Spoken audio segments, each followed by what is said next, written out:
wind howled over the black volcanic slopes of Mount Suribachi as 6 U.S. Marines struggled to lift a flagpole high into the sky. The island of Iwo Jima burned below them. Artillery thundered, machine guns rattled, and men fought for every inch of ground.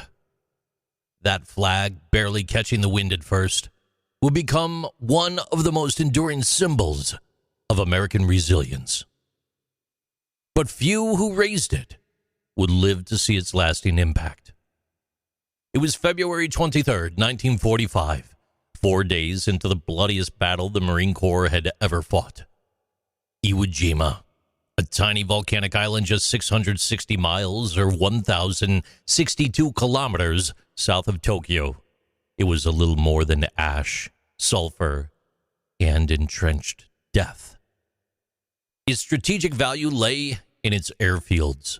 If captured, it would provide an American bomber crew with crucial emergency landing site for strikes on Japan. And that's not just a few. We're talking 24,000 airmen.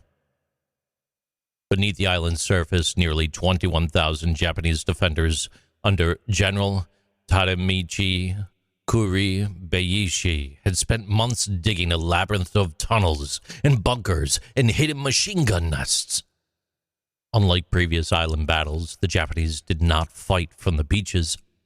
They waited, silent, hidden, until thousands of Marines were ashore, and then they unleashed hell.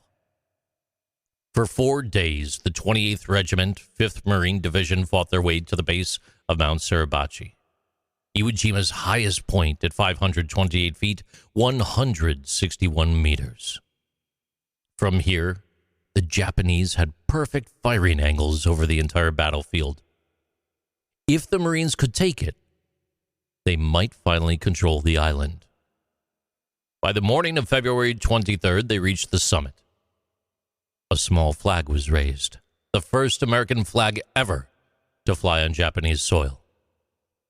Marines across the island cheered. Some wept, and the sound of gunfire briefly faded beneath their roars.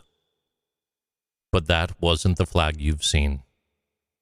Hours later, a second, larger flag was ordered up the mountain. That was the flag that Joe Rosenthal captured, the one that would become history.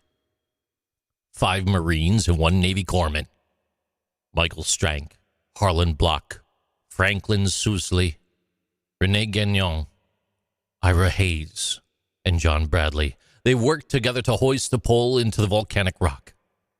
Rosenthal snapped the shutter of his speed graphic camera in 1/400th of a second. No one posed. No one expected history to be made. Unlike traditional war photography, there were no faces, no victory smiles, just men, unified in effort, struggling against wind and gravity. The image became an instant symbol of sacrifice, unity, and perseverance. It won the 1945 Pulitzer Prize for photography, the only wartime photo to ever receive the honor in the same year that it was taken. But for the men in the picture, glory was short-lived. Sergeant Michael Strank, the leader, was known for his calm under fire. He was killed just days later by artillery shrapnel. Corporal Harlan Block, he enlisted with friends from Texas. He was shot through the chest on Iwo Jima's final days. Private First Class Franklin Sousley, only 19 years old, he was gunned down by a Japanese sniper. He never saw the battle's end. The other 3, Rene Gagnon, Ira Hayes, and John Bradley, they all survived the war, but not its ghosts. Hayes, a Native American from the Pima tribe, struggled with survivor's guilt and alcoholism until he passed away in 1955. The Battle of Iwo Jima raged for another month, finally ending March 26, 1945. 6,821 Americans died. Over 19,000 were wounded. The Japanese, almost all fought to the death. Only 216 surrendered.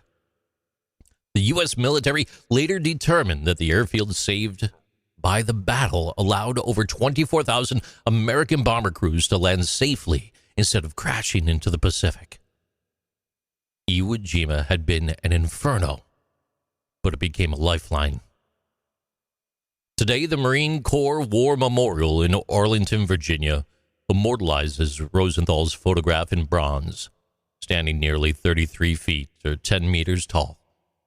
It's a reminder that victory is never free and sacrifice is never forgotten. The flag, Amansurbachi, was more than just cloth in the wind. It was proof that even in the darkest of battles, courage lifts higher.